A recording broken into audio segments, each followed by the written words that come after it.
beards, beers, and butt crack.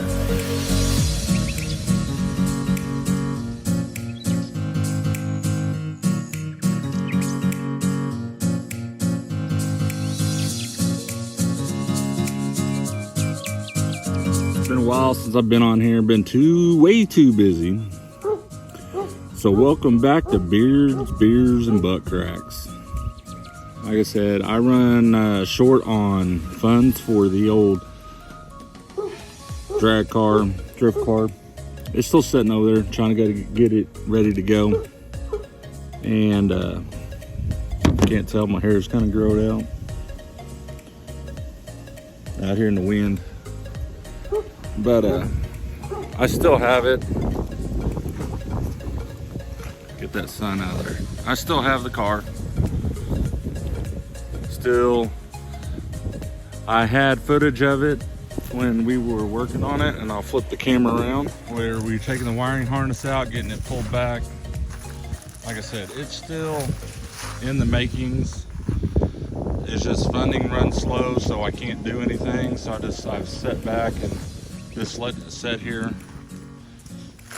I've seen a couple comments come through asking, hey, when's the next upload? When's the next upload?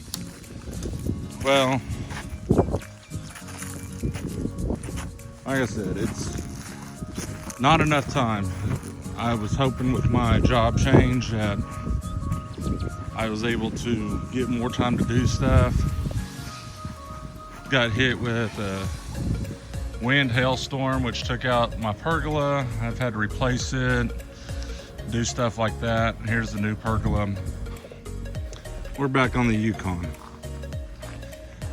Last time I showed you guys how to adjust the projector lenses on this old Yukon, and right across, they worked, but I didn't like them, so I went back with the factory style headlight.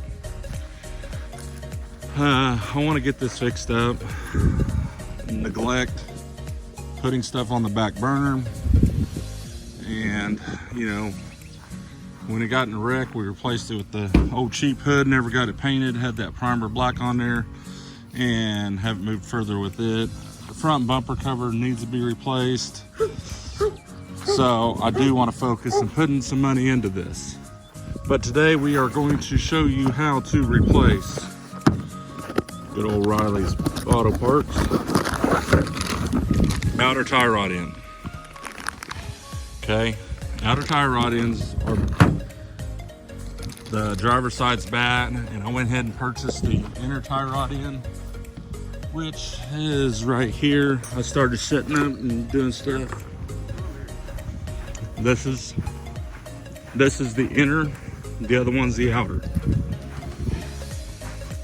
Now, since I'm doing this at home, I got to get the alignment the best I can so I can get to the alignment shop to actually get it aligned. There's ways of getting it close, but you can try to line it for yourself. If you don't have the proper tools, it won't happen. But they will charge you an arm and a leg to swap out these parts. As you're getting ready to see, there's the inner tie rod end, outer tie rod end. Gonna get those replaced. And then, when I was underneath there, looking to see what I needed, we have sway bar bushings. Notice those were out. I got 2 of those. Here's the second one. So, changing those out, and there's these. Is jack up the car. We're gonna jack it up on the frame, just like normal, like I've showed you guys before. Jack it up on the frame, take the lug nuts, take the tire off. Before you jack up any vehicle, first thing you gotta do is loosen the lug nuts. Get them all loose.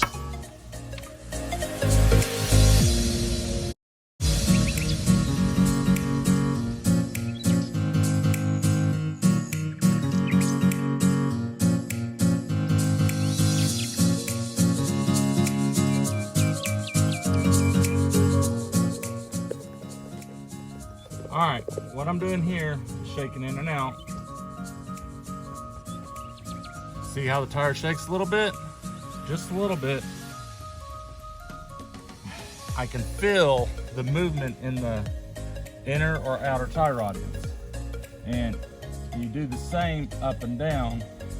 I'm trying to get this. You can actually see this. Upper ball joint's bad. Lower's not. And then if you look right here, sway bar bushings, there is none. It is totally gone. So we gotta get that done too.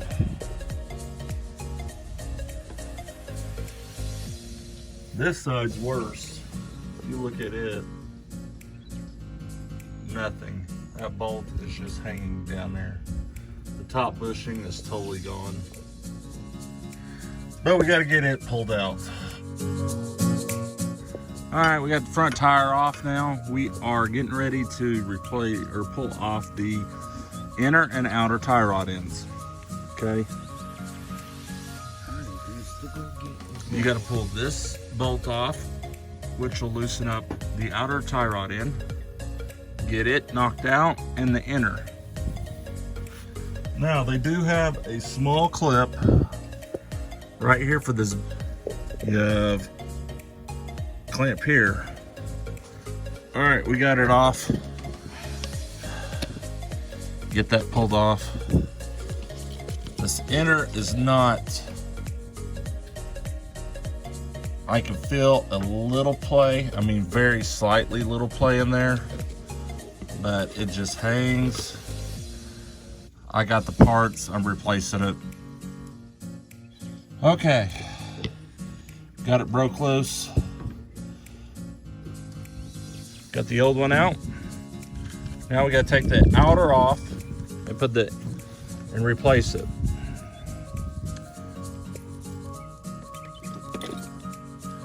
Will you grab me a wrench?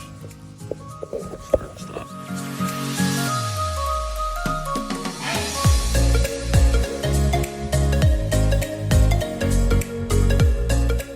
It's only got 200,000 miles worth of crap on here. Pipe wrench. Do you see the pipe wrench? Come on out.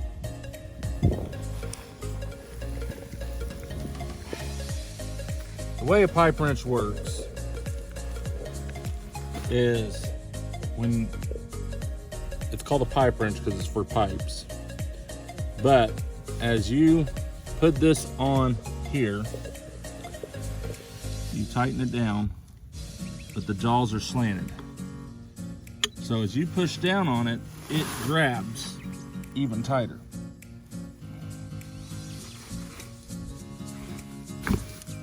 And like that, it broke loose. Now, if you look real close on this side of the nut, you will see the nut is not spinning. The actual whole shaft is spinning.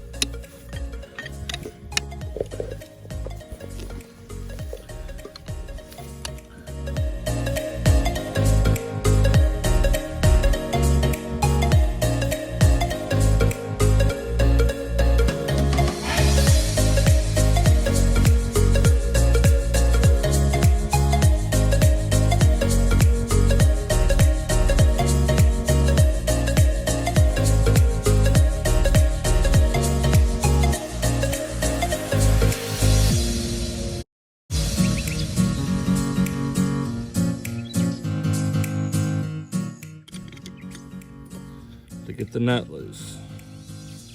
It was kind of seized, but we got it broke loose.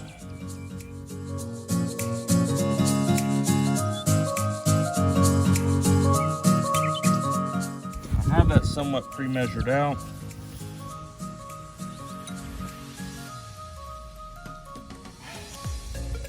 Now, what I'm doing is marking the threads, not sanding it, just marking it so I know where to stop at. There's some dirt If you have spray paint, you mark it, you spray paint it to the same length, and it gets it close enough.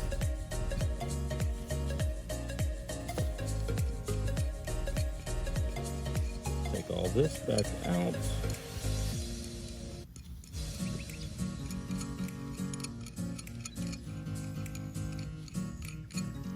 And we put the boot on.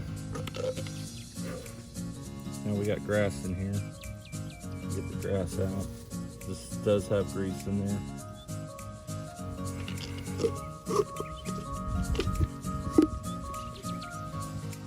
It's locked in. New nut.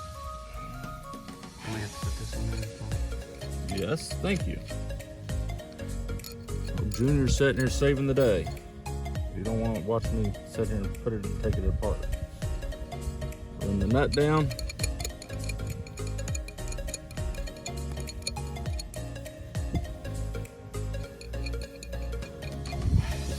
Now you might not be able to tell on camera, but my mark is still right there. So I know approximately where to put it.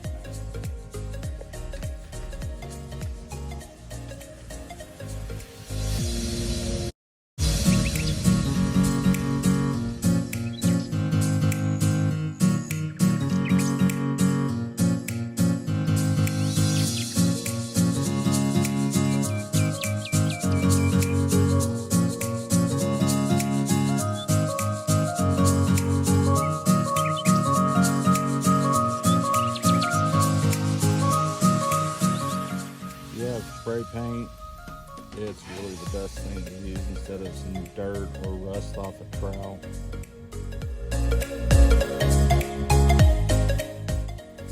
All right, so you're gonna just push that back on there.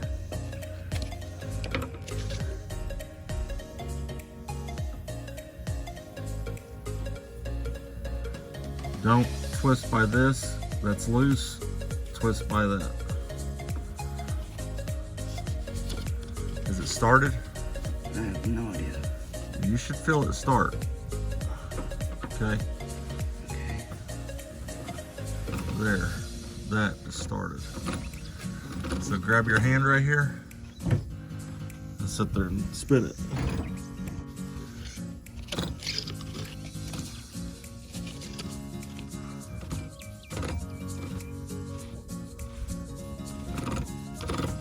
All right, let's pull this boot back. Watch your hand. Go ahead and pull that boot back. It is locked in there. You're going to have to pull it. Just yank on it. That's what I'm doing.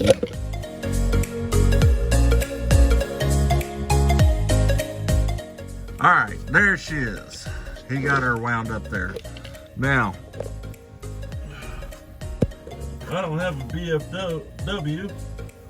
I'll grab the pipe wrench.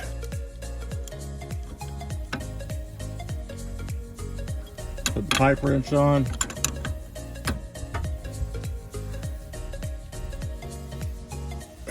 And there she is. She is on there, nice and tight.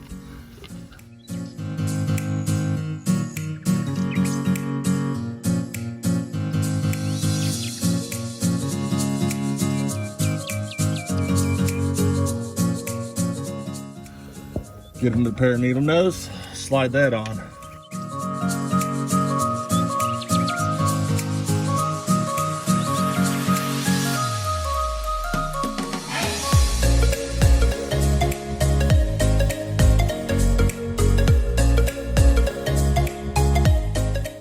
Squeeze, it expands.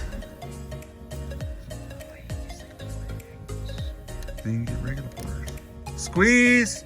Slide over, let go, that one's on there.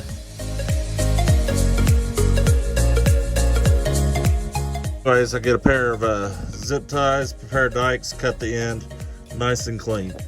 Okay, that is out. The next thing to do, what Mr. Junior's getting ready to do, is actually put this back together. slide that in there, get the castle nut, and run it down. Just get it down enough so he can get the castle nut on there. Castle nut, the threads go down, okay?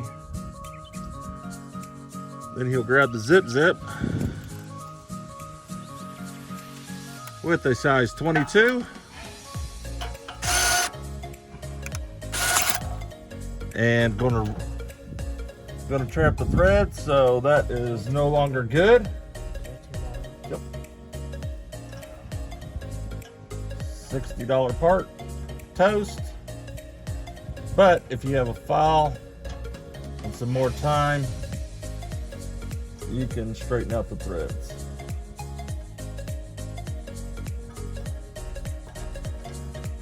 Very important, you always start a bolt with your fingers. Put it on clutch. How do I take it off? Put it on 15, not max. There you go. You're not breaking your arm. You can get a 22 on cheater pipe and you tighten that puppy down. If you look right here, you see where the hole is in there? Now, it's right on top of that, so we got to actually turn it some more. Perfect. Okay, as you look right here, you can see where the cotter pin will slide through.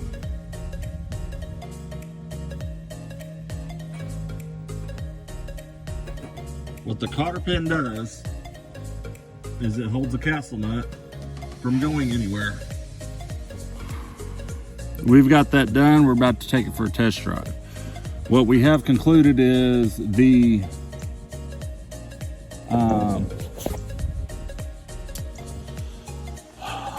ball joints. Hey, you don't have no water. Talking to pig.